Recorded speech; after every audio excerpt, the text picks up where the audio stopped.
welcome back to Aetheral Space 3.18. Holy hell! I know, we're getting so far, and for those of you who are still listening and reading along with us, whether on Royal Road or through the videos, we sincerely appreciate you. And of course, if you've been enjoying the series, then after this video, please go to Royal Road and pop down a review. It would help Tanhony a ton with visibility, and it would just be epic of you. So what happened last time? Tell me. It's been a hot fucking minute, but I think the last thing that happened was Dragon and them were all at the casino, and Musashi was fighting Serena and Dragon. Serena was like rage moded, or what do they call it? What's the fucking who would win term in Reddit? Like anyone cares about that subreddit? Bloodlusted, yeah. She was bloodlusted because they hurt Bruno, and it was a pretty close fight for a while. And by close, I mean Musashi got raffle stomped by like a cannon, and he got put in jail. And then Dragon was like, serves you right, idiot. And then Marie was like, I suppose I'll have to be breaking him out now. And Skipper unleashed a fucking war crime technique on Noelle and destroyed her drones, and then Noelle had like a fucking drug trip. Not an actual drug trip, I'm exaggerating for comedy. She like had like a weird mental thing. We found out, we've seen before with Dragon, he's mentioned before that like it's easy with Cogitants with how their minds are for them to like really fuck themselves up if they're not careful. And Noelle, we learned, was like fucked up. And just, like, objects start talking to her, and, like, her anxiety and insecurity and, like, self-hatred manifest themselves in objects. And it was pretty trippy. And it would make a really cool visual if it gets animated. I'm looking at you, any anime studio who wants to pick up Aetheral Space for a season.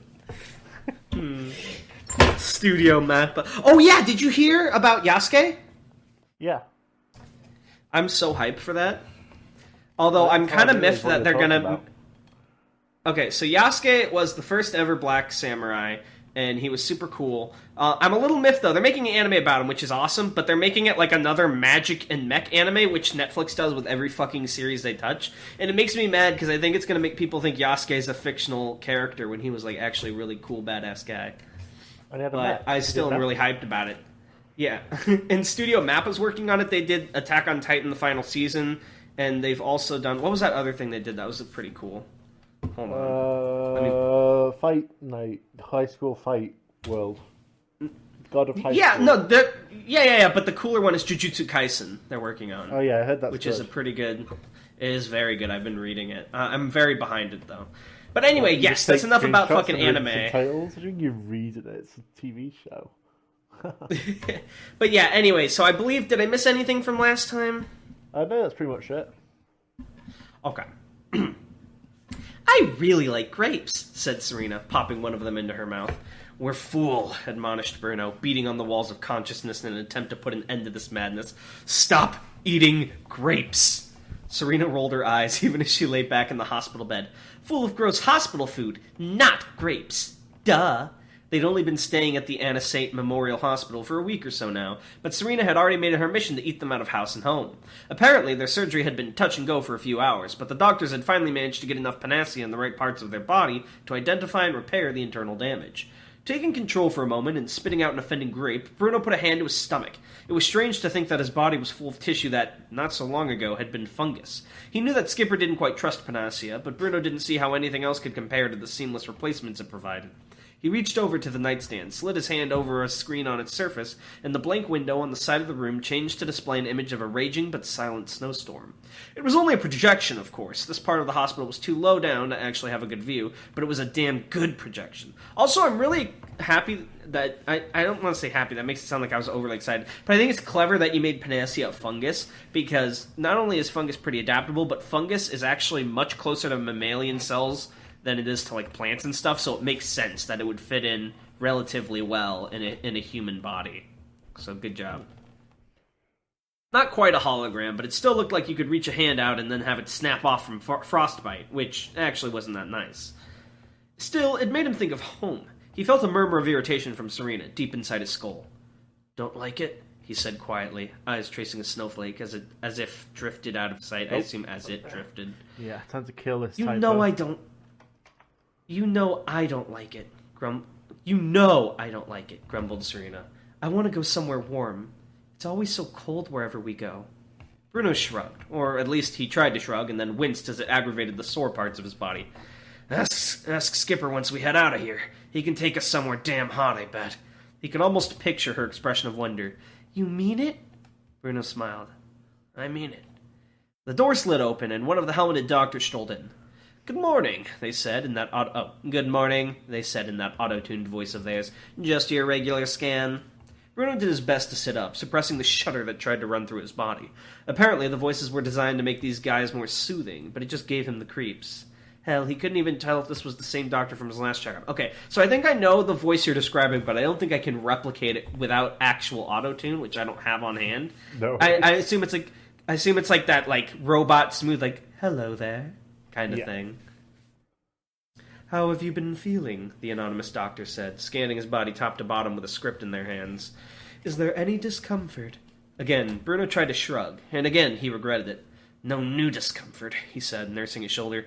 Same aches and pains as yesterday. I see. The doctor completed their scan and smoothly tucked their script away in their pocket. That's very good news. Had you developed any new pain, that could be a sign that the treatment wasn't taking. That would be very unfortunate. Don't have to tell me twice, muttered Bruno. The doctor cocked their head slightly, clearly not having heard. Pardon? Never mind, said Bruno, shaking his head. The doctor was still for a moment, their body language inscrutable, before going back to check the equipment that was monitoring Bruno's status. I'd recommend trying to maintain a positive attitude. You'd be surprised how much it can affect your health. Bruno grunted noncommittally. Was this an attempt at small talk? It wasn't very effective, if so. By the way, the doctor said, stepping away from the machinery, you have a visitor. Shall I show them in? Bruno's mood brightened, just a shade. A visitor? Skipper and the crew had finally gotten off their asses and come to visit him, then?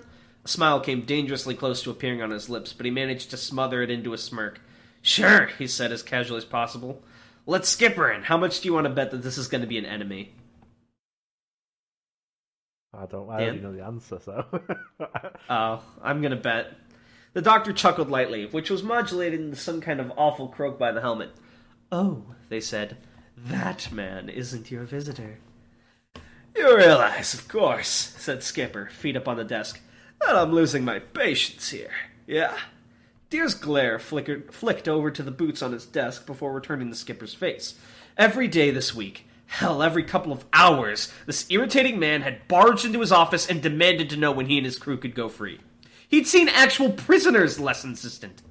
I believe I told you, Deer said, hands clasped on the desk in front of him.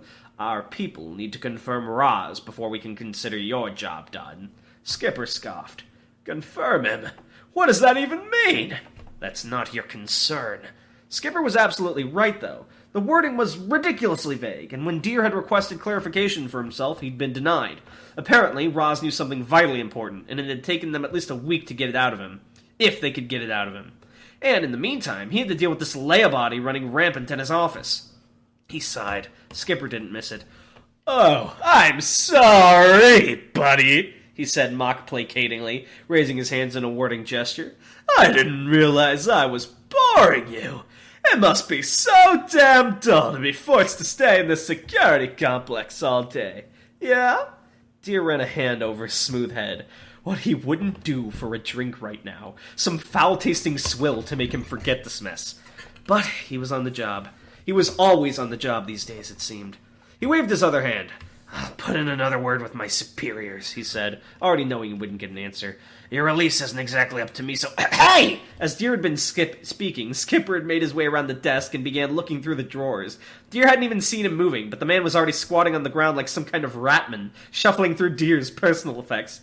Heard it before, Baldy, he said, tossing an old certificate over his shoulder. Deer felt a flare of annoyance. Can't expect me to sit still for every encore. Look, Deer said, finally letting some of his boundless irritation creep into his voice. What exactly do you want from me, man? You know I can't sign off on your release. I know that you know, so why do you keep tormenting me? Do you have nothing better to do? Skipper blinked, almost pouting for a second at the sudden admonishment. Then he lifted up an old poster. This you? He said, interested. It's a fucking tweet that'll get Deer canceled. Deer making like a gay joke in 2008. Deer opened his mouth to complain again, but his voice trailed off when he saw what Skipper was holding up. The poster was old, faded at the edges, but the bright red background was as striking as ever. A younger deer's face stared forward from the past, eyes resolute, long hair flowing over his shoulders and out of sight. That damn stupid helmet sat on top of his head, two devil horns curling outwards from it. At the bottom of the sheet, huge white letters read, "Deer the Damned, 6-sequin spout, tickets now available." "Didn't take you for a brawler," mused Skipper, turning the poster to face him. 6 fights in a row, huh? That's kind of a big deal, right? Deer waved a vague hand, very consciously looking away from that damn poster. "It's just an old poster, not relevant."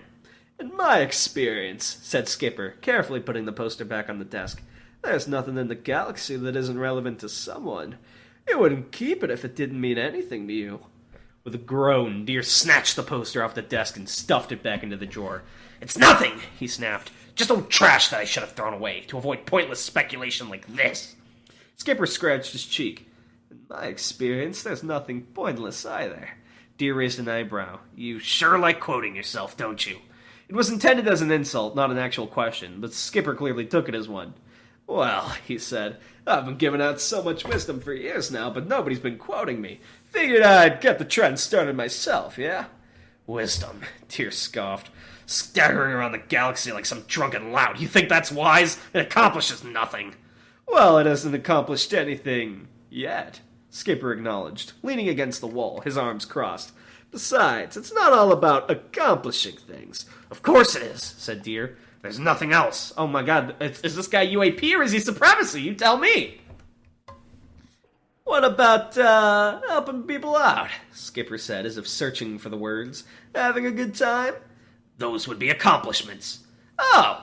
Skipper snapped his metal fingers. "I guess I do have accomplishments, then." Deer sighed. "Helping individual people, occupying yourself with mindless carnage. These are petty achievements at best." "You can do better," said Skipper, cocking his head. "S4 provides a valuable public service, the enforcement of law and order. Without us, there'd be chaos, endless victimization, and less profit, right?" Skipper chuckled. "Don't pretend you guys are doing this out of the goodness of your own hearts. You're guns for hire." Deer glanced down at his hands, still clasped on his desk. Old scars on the knuckles ached, just slightly. "That's unfortunate, but the fact of the matter is that this is how Talden operates. If S4 didn't do this job, nobody else would." "You see," Skipper said. He stepped away from the wall, snapping his fingers a few more times as if pumping himself up. "That's the problem right there. This is the way it is. There's no reason things should be the way they are, so you don't even bother thinking of one. Things are the way they are because they just are. Makes no sense." You didn't strike me as an anarchist." "You must not have been paying much attention," said Skipper. "It's people all the way down, buddy. Things are the way they are because people let them be that way. You guys get a little too cocky and they'll change their minds real quick. Might already be happening." Deer frowned. "I don't much appreciate you framing me as the villain in your little scenario." "Hey," Skipper shrugged. "I call him how I see him, buddy. Besides, it's like I said. It's people all the way down, and it's people all the way up. You're not high up enough to be a real villain, Deer the Damned." At the use of that stupid old name, Deer suddenly slammed his fist onto the desk, leaving a noticeable scent. I assume scent with a C. Yeah. "As I said," he growled before pushing himself back into a measured tone, "I am busy." Skipper took a few steps back, hands held up placatingly. "Fine, fine. If you don't want to talk about it, I take it I should leave." Deer's glare intensified, became more of a glower. "Yes." "Leave the building?" Skipper said hopefully. "No." "I'm going to popcorn it to you." Okay. How long had he been unconscious? Musashi couldn't tell. As he drifted back into consciousness, the last pangs of his prior humiliation ate like open wounds. To be disgraced by Hadrian, again, in so similar a fashion, it was all but unbearable. He kept his eyes shut. He needed time to gain his bearings. Before he'd come back to himself, he didn't want to broadcast the fact that he was awake. Cold skin, sore back. He was in a sitting position, strapped to a chair. Manacles bound his wrists together, and he could hear the slight tinkling of a chain. Presumably the shackles were connected to some secondary restraints. He tried to summon his Aether, just a spark, but nothing came. Either he was still bound with Netherwire, or had been dosed with some drug to dull his senses. Some kind of cowardly UAP tactic, no doubt. "There's no point in pretending you're asleep," a relaxed voice said from a short distance away, across the table. Musashi opened his eyes, squinting as they adjusted to light. He'd been correct. He was shackled to a chair in some kind of interrogation room, but it was hard to recognise it as that just from looking at it. Rather than the steadfast cleanliness that characterised a supremacy-holding cell, this was a dim, dingy affair, illuminated only by a flickering light panel from above. Wow. A thin, gaunt woman with slicked black hair sat across the table from him, the fingers on both her hands drumming rhythmically as she regarded him. Is this the vampire lady from Resident Evil 8? No. It was as though she was playing an invisible piano. Hello, she said, her voice friendly but her face far less so. Jeez, Musashi, fuck off! Or narration, whoever's deciding the fucking thing. What? That's such a mean thing to say. What, I'm just making a joke because they're like... Oh, I see what you're saying. I thought they were saying she was ugly because you mentioned thin and gaunt. You've had quite a bit of beauty sleep, haven't you? Musashi shut his eyes again. No doubt he could expect enhanced interrogation in his future at the very least. He took a deep breath. My name is Aurelius Lett, he said, not even caring that it came out as a monotone. I am a traveller, currently unemployed. I have come to Talden seeking work. My details are available on the UAP Universal Database should you wish to find them. He heard the woman say. We did find Aurelius Lett on the Universal Database. We also found Atoy Musashi on the Officers Commission database that was leaked a few years back. Do you remember that? He hadn't expected the authorities here to have access to such high-level intelligence. Nevertheless, he dutifully stuck to the cover he'd been given. My name is Aurelius Lett. I am a traveller, currently unemployed. I've come to Talden seeking work. My details available. Musashi, buddy, repeating the exact same cover story word for word looks more like a memorization than a real... Musashi, you're not doing a good job. It's... Interrogator clicked a tongue. It's not much fun if the other person doesn't play. Can I be straight with you? Musashi didn't reply, but apparently even that was taken as affirmation. When he opened his eyes, he saw that the interrogator was now leaning over the table, her fingers still tapping against its surface. Understand, please, that we are going to torture you, she said, with a barely restrained glee in her voice. That's not something you're going to be able to... Oh my god, it is the vampire lady from RE8. Ethan Winters. We are going to I get finally answers. found you. We are going to get answers out of you, and we're going to have to confirm these answers once we receive them, painfully of course. We can begin this process now, or after a little bit of small talk. What do you say? So the torturer woman, is she the invincible pursuer enemy of this series? No. The door behind the woman opened and a masked man entered. Even though his hands were clasped behind his back, the heavy-duty stun stick they were holding was unmistakable. Its top tip, it should have even been, sparking with deadly promise. Not to suggest that any torture is fun to deal with, but I feel like of all torture, getting fucked up with a stun gun over and over is definitely one of the more lenient ones. Well, the method of stun is zap, zap, zap. Right. The interrogator raised an eyebrow, an inquisitive smile playing across her lips. My name is Aurelius Lett, he said, keeping his voice as steady as possible. I am a traveller currently employed. I have come to Talden seeking work. The woman smiled and the man stepped forward. I understand, she said. Would you like to popcorn for this bit? Sure. My throat's still hurting a little bit, but I think I can manage. Serena raised an eyebrow as she observed the skeleton. Well, maybe skeleton was a mean way of putting it, but the old man did look like he died quite a few years ago. Okay, so now the narration is being mean. Even though his chest rose up and down as he stared back at her, it obviously wasn't easy. Every pump of the lungs took visible effort. It was like the man was only alive because he was too angry to do anything else. Is this the hospital owner again? Yeah. Who is almost very certainly one of the ministers? Probably the one that they don't like, the snail guy? She popped another grape into her mouth as she observed the skeleton man. He was sat in the corner of her hospital room in that antique wheelchair, staring at her with his hollow eyes. He'd been doing it for maybe 5 minutes now, which was maybe a little creepy, but she didn't like to judge. A lot of maybes in that sentence. The doctor had brought him in here, and then just left him to glare at her. Did he want something? Lifting up her fruit bowl, she ventured a guess. Do you want some of my grapes? The man slowly shook his head, a wince-inducing creak coming from his neck. I've eaten more grapes than anyone could ever need. Oh, that's cool, Serena said. Then she furrowed her brow, sensing either a lie or that old enemy called metaphor. Hold on. If you've eaten that many grapes, why are you so thin? The man might have smiled at that. It was so slight that it was hard to tell. Time and waste. I once stabbed a man with a scalpel, you know. He raised a shaking. I just want to get that into the conversation someday. Why the fuck did he... Do you like grapes? I've committed war crimes in Siberia. Okay. Sorry. It probably isn't even that funny, but that's just so fucking funny to me. He raised a shaking hand, thrusting it forward slightly as if to demonstrate. I was aiming for the jugular, but it landed just above. It wasn't my best day. Serena frowned. Did it hurt? He said something to that effect, yes, quite a few times. I felt him die through the vibrations in the metal. Felt breathing cease. He choked on his own blood in the end, an undignified death. Why did you kill him? Serena, I assumed, asked. There was no accusation in her voice, no trepidation at this sudden and grim topic. She was just genuinely curious. Did he hurt you? The old man put his raised hand back down with an exhale of relief.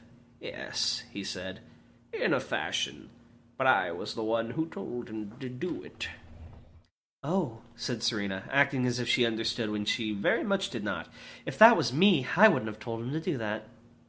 I didn't know I was telling him to do it until it was already done, the man mumbled, trailing off. Just when it looked like he might pass off to sleep or just pass away, the light flickered back into his eyes, I assume, and he looked up at Serena.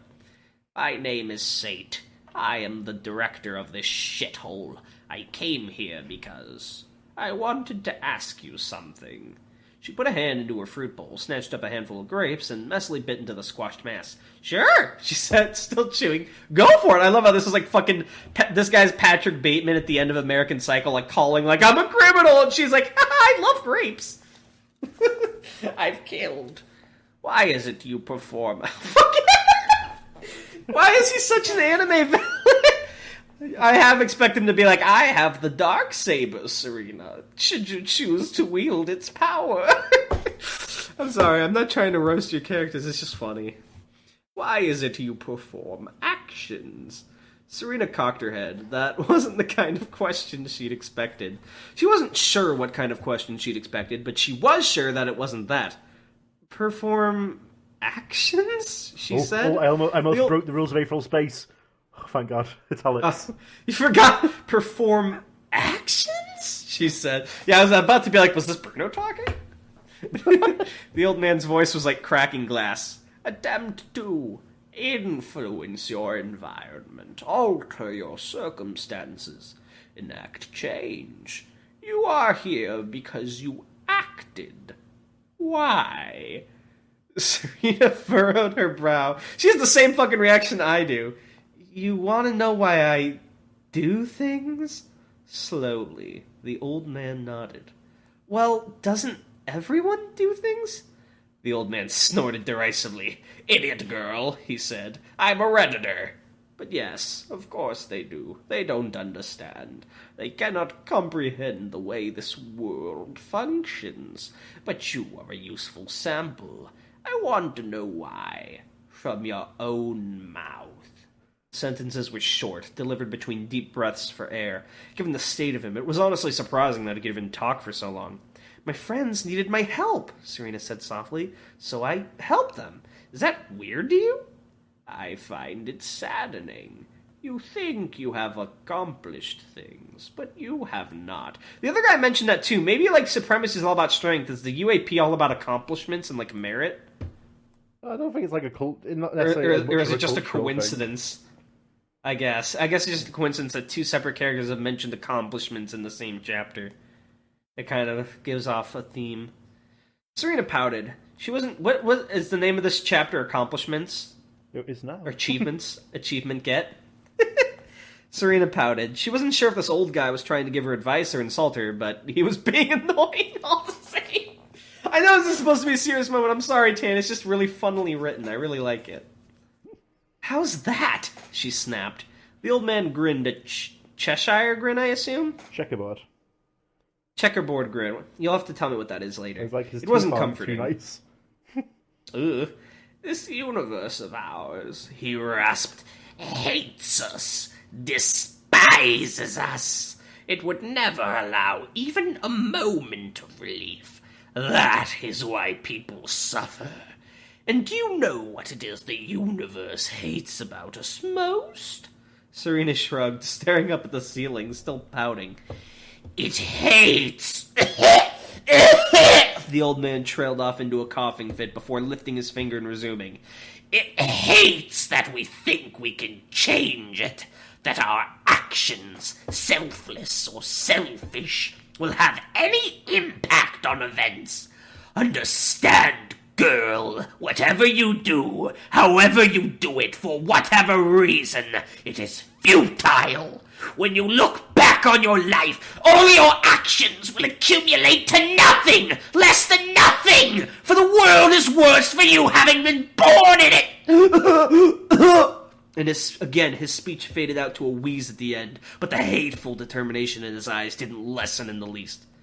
That's kind of depressing, muttered Serena. I think you're wrong, though. Mr. Sate shook his head. As I said, you don't understand. Serena shook her head back, fiercer as if it were a competition. No! If nothing you do means anything, then you can't make things worse. If something goes bad because you did something, that means you affected it, right? That's what I think. So if nothing you do means anything, you should just do what makes you happy, she grinned. Oh wow, existentialism. A mirthless laugh escaped the old man's lips, like an old dying monster crawling out of a dark tunnel. Hedonism, then. Serena didn't know what that word meant, but from the way Mr. Sate said it, it sounded like an insult. I am not a hedonism, she said seriously. This is meant to be funny, right? Come on! I'm not being a dick to you right now. Funny moment, yeah. Okay. Another laugh, but this one's just slightly more genuine. Of course you are, child, he wheezed. But I feel I understand your idiocy somewhat better now. I am correct, as I knew myself to be. Correct? Serena cocked her head. She didn't really... There you go. Also, she cocks her head a lot. That's like her other signature move. I bet you could, take a shot when you're reading Aetheral Space for the first time, every time Serena cocks her head. Fucking get wasted by Arc 2. She didn't really get this conversation. Mr. Sate shot her a glare as he tapped the button on the arm of his wheelchair, calling his attendant. Shut up, girl, he grumbled. I am done speaking to you. And with that, it seemed the conversation was over. That's how I'm going to end every conversation I have. I am now done talking to you. It's like that guy from The Mandalorian. I have spoken. It's rare for you to visit a patient personally, sir, said Sate's attendant, a brat named Haynes, as he pushed the wheelchair. I assume... Wait, so this guy doesn't have the auto-tune? Yeah, this is like his personal guy, so it's just like an actual guy. Okay. My bad. Did you enjoy yourself? Sate let out a wordless growl as he slumped back into his chair. Haynes, like all the others, was an imbecile, a corpse not knowing it was dead. I'm very glad to hear that, sir, Haynes said gently, optimistic fucker that he was. He assumed Sate's answer was in the affirmative. Then he hesitated. I must admit, sir, I was a little concerned you'd miss your meeting. Concerned? Sate snapped as they continued down the hallway, headed towards the unmarked door at the end. I don't pay you to be concerned. Haynes laughed lightly. Well, you don't pay me at all, sir. It's your friends who pay my wages. Sate's grip tightened on the arms of his wheelchair. I don't have any friends, he muttered. Is that so? Haynes said sympathetically, but bastard that he was, he couldn't quite keep the laughter out of his voice. I'm sorry to hear that. They reached the door and it opened, revealing a huge black amphitheater, illuminated only by a light panel on the floor. Haynes whistled as he rolled Sate over to it, stopping the chair once it was right in the middle of the panel. I'll leave you to it, sir, he said, patting a heavy hand on Sate's bony shoulder. Go kill yourself. This is fucking me trying to be a friend of Tan, and Tan responding to me. Tan, do you want to watch videos? Die. Sate heard Haynes' measured footsteps leave the room. I feel like Haynes is only so fucking curt with him because Sate's about to get murdered, isn't he? I can feel it in my bones. Sate heard Haynes' measured footsteps leave the room and the door slide shut behind him. He took in a deep breath through his nose as the projectors on the walls began their work. It took only a second for his associates to appear, their images weaved from light itself. The bull, the horse, the pig, the octopus, and the snail. The flaming bull, smoke pouring from its nostrils, turned to regard Sate. Okay, so Sate is not the snail? He's the snake. Oh, that's right, because the thing that wraps around the... Whatever the fuck the thing is called, the medical thing. There's a snake that wraps around the staff. That flaming bowl, smoke pouring from its nostrils, turned to regard Sate. "Care," its voice rumbled. "You're late." Sate stared straight ahead as he answered. I had matters to attend to.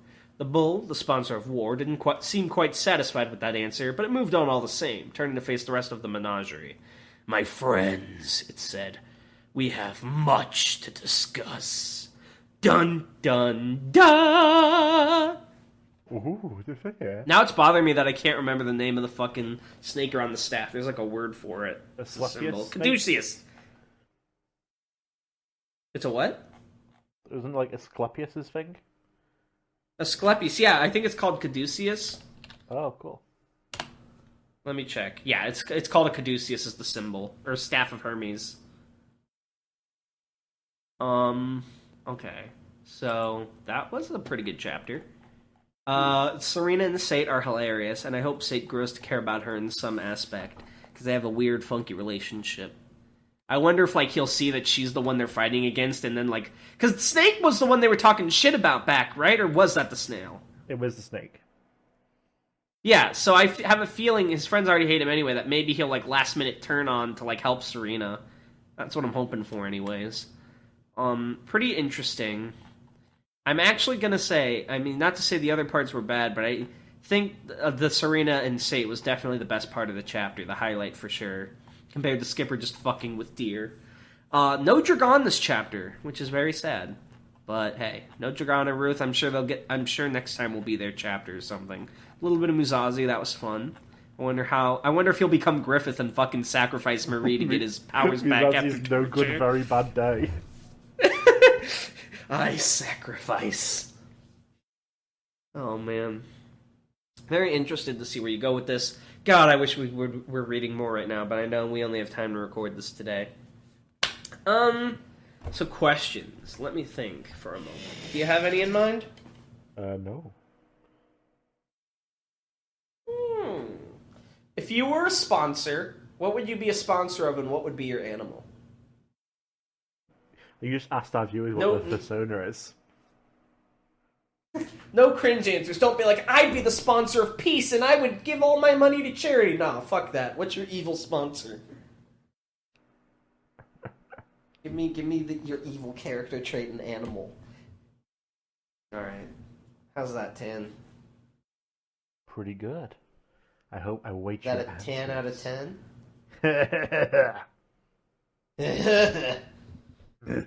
Nice one. Thank you for listening tonight, everyone. Yes. We love you guys. Bye. Bye.